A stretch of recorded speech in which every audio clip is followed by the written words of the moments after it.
There will be no eating at the Hong Kong Food Expo. The state of Massachusetts grants exoneration to its last remaining witch. And Red Bull addicts lead the Las Vegas police on car chases and other antics. These are the weird stories for Tuesday on Weird AF News, the only daily weird news podcast hosted by a comedian. I have 3 weird, kinky stories from around the world for your ears only. For your ears only. Only for you. And if you want to have a friend listen, that's cool.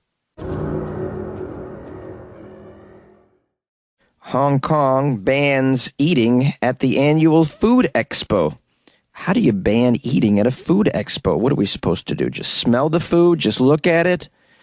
That's like telling me I can't get a happy ending at the massage place, guys. I'm kidding. I don't do that sort of thing. And I wouldn't tell you if I did. It says here, visitors to Hong Kong's annual exhibition of global gourmet food. Wow, that's a long title for a food expo. It's not a food expo, guys. It's an exhibition of global gourmet cuisine. But no eating. No eating. It says here, visitors will once again not be allowed to sample the delicacies. Wow, this has happened before. Just shut it down, bro. What are you trying to do this for? It says, once again, they can't sample the delicacies due to the coronavirus curbs. This is according to the organizer a couple days ago. Tens of thousands of visitors and hundreds of exhibitors are expected at this 5-day-long food expo. And it's starting on Thursday in the city's Convention and Exhibition Center. Shut it down! What's wrong with you, man? Really? It's like going to like a beer festival and they don't let you drink anything. This is ridiculous. Says the second year in a row there won't be any tasting areas and all attendees must keep their masks on. Oh man, so you're not going to be able to even smell this food with your mask on. This is due to public health restrictions.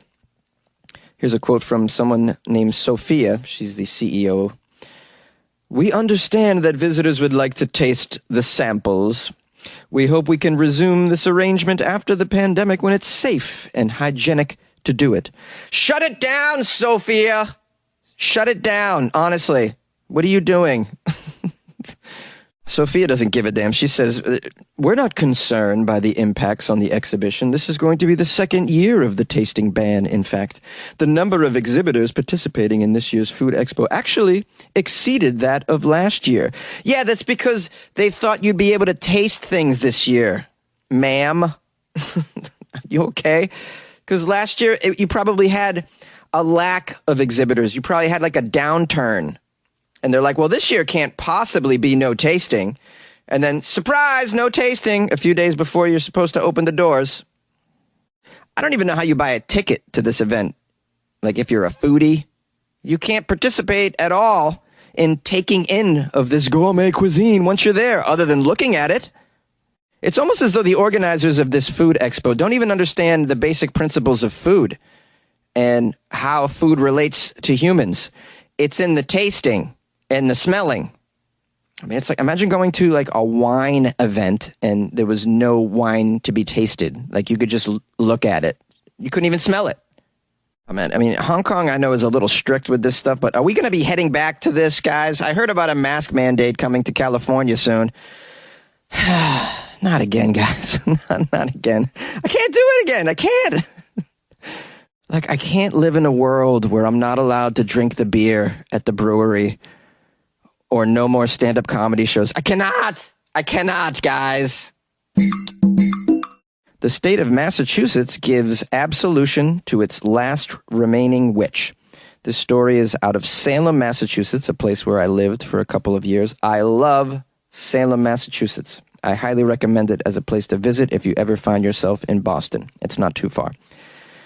The article begins here by saying the very last remaining Massachusetts resident legally classified as a witch has been given a reprieve as part of a budget bill that was signed by the governor, Charlie Baker. Let's turn back the clock, guys, to 1693. Elizabeth Johnson was one of 30 people who were convicted as part of the Salem witch hysteria, but the only one who hadn't later been exonerated by the state legislature. I wonder why. But because she hadn't been exonerated, this made her the last person still regarded as far as the state legal system was concerned, as a witch. She was still regarded as being in league with Satan. Yep. It doesn't say why she was still considered a witch, though. Oh, I mean, maybe she really was a witch, guys. That's why. I'm kidding. It's a hysteria. It wasn't real. All of that was just fantasy. So sad.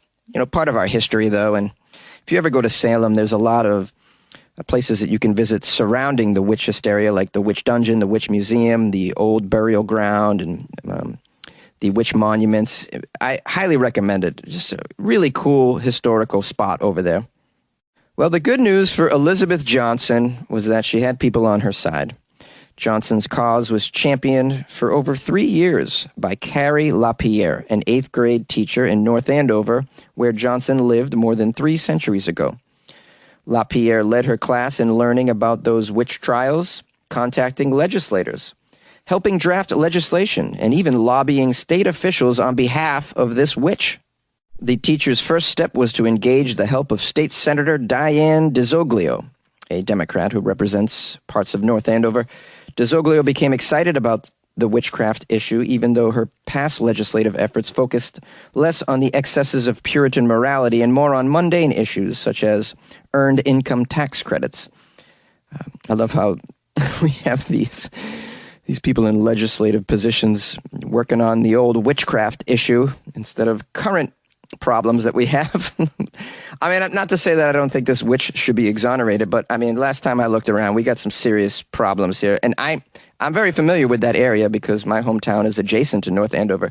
There's an opioid epidemic for one going on over there. But okay, let's let the witches off the hook from 400 years ago. It says here, many of the witches were exonerated by the Massachusetts legislature when they passed bills in 1957, shortly after Arthur Miller's play The Crucible dramatized the Salem witch trials. Again, were exonerated in 2001. Those bills focused primarily on people who were put to death as witches. Johnson was overlooked and remained the very last person in the state guilty of witchcraft in the eyes of the law. There are such things called ceremonial laws, in case you were wondering. These laws don't have a practical effect. They're frequently taken up by school civics classes, and as many as 200 state laws have been passed as a result of school children that, along with their teacher, usually, as in this case, push for these. Another example is in Florida. Legislators approved a bill to make porpoises the official state saltwater mammal because they didn't bother looking up the fact that porpoises are a different species from dolphins and aren't native to Florida, apparently. So if nothing else, the exoneration effort in Massachusetts of this last witch shines light on the fact that it was nearby Andover and not Salem that was the real epicenter of the hysteria. The article actually gives a lot of numbers about the number of witches that were up in that area rather than Salem. Salem, of course, being famous for it. Salem gets the attention in part because it has found it to be profitable to embrace its witch history. The city actively lures tourists with a witch house, a witch museum, and a statue of Elizabeth Montgomery, the star of the 1960s TV show Bewitched. Police cars in Salem have a witch logo. A public elementary school is known as Witchcraft Heights, and the high school athletic teams are called the Witches. And each year, the city has an extremely elaborate Halloween celebration. Oh, it's tremendous with the parade. I've gone to that Halloween on a number of times. I've had the best Halloweens in Salem. Oh, well, here's something fascinating and part of the impetus for this law. It says here, when she was sentenced to death for consorting with the Prince of Darkness, Johnson was a 22-year-old woman who apparently had significant developmental disabilities. And the effort to grant Johnson clemency highlights the historical mistreatment of socially marginal people and those with intellectual challenges. Yeah, I mean, if you had the poor luck to be born with some sort of mental challenge or a disability during the witch hysteria, they might have thought, you were possessed. So, man, it has always been tough stuff being a woman, huh? Really difficult. Even today, still, tough stuff being a woman. You like podcasts? You're listening to my podcast. Maybe you thought to yourself, I'd like to make a podcast. Too difficult? No, not with Anchor. Anchor has free creation tools that allow you to record and edit your podcast from your phone or your computer. Anchor distributes your podcast to Apple, Spotify, Stitcher, and more. They have advertising integration, so you can even make a little money off your podcast. Everything you need to make a podcast in one place. Download the free Anchor app or go to anchor.fm to get started. And good luck with your podcast. Good luck with your creation. Good luck with your life, man. Red Bull addicts led the police on a 100-mile-per-hour chase. A self-described Red Bull addict led the Las Vegas police on a car chase which reached speeds of over 100 miles per hour through Las Vegas. This is after the officers claimed they pepper sprayed an employee during a Red Bull robbery. Oh, man. Red Bull is at the center of this. Red Bull addiction is real, guys. It's real. I've experienced it myself. You know, I'm a caffeine junkie. And I usually do the coffee and the cold brew, but I don't know. I was at the dollar store once, and they had Red Bull for $1 a can. I never see it for $1 a can. You better believe I had 5 cases in my shopping cart right then and there. Man, I pounded Red Bull for a good, month. I didn't go on any destructive Red Bull-infused car chases or robberies, but I definitely played my share of Call of Duty that month and broke some records. Very proud of my service. Okay, so it says here, 2 employees at a Costco witnessed a woman, later identified as Sharp, stealing a shopping cart full of Red Bull cases. An employee attempted to intervene, and that's when Sharp pepper sprayed her and took off. And there's a man in here that was later identified as Davis. He got out of the car and helped drag the cart full of Red Bull closer to the vehicle. The woman pepper sprayed more employees. Then they drove off with their Red Bull cachet. Probably on their way to like a Red Bull house, you know. It's like a crack house, but it's just for Red Bull. Police obtained surveillance video of this incident. An employee told the police these suspects stole the Red Bull from the store. They corroborated what was on the video. It was about 25 cases of Red Bull, estimated to be worth $2,500. Also says an employee took photos of the getaway car. Well, they didn't really plan well for this. The car appeared to be the same in both incidents, in the video and the chase. Okay, there's a mugshot. Oh boy, don't look at that. Let's move on.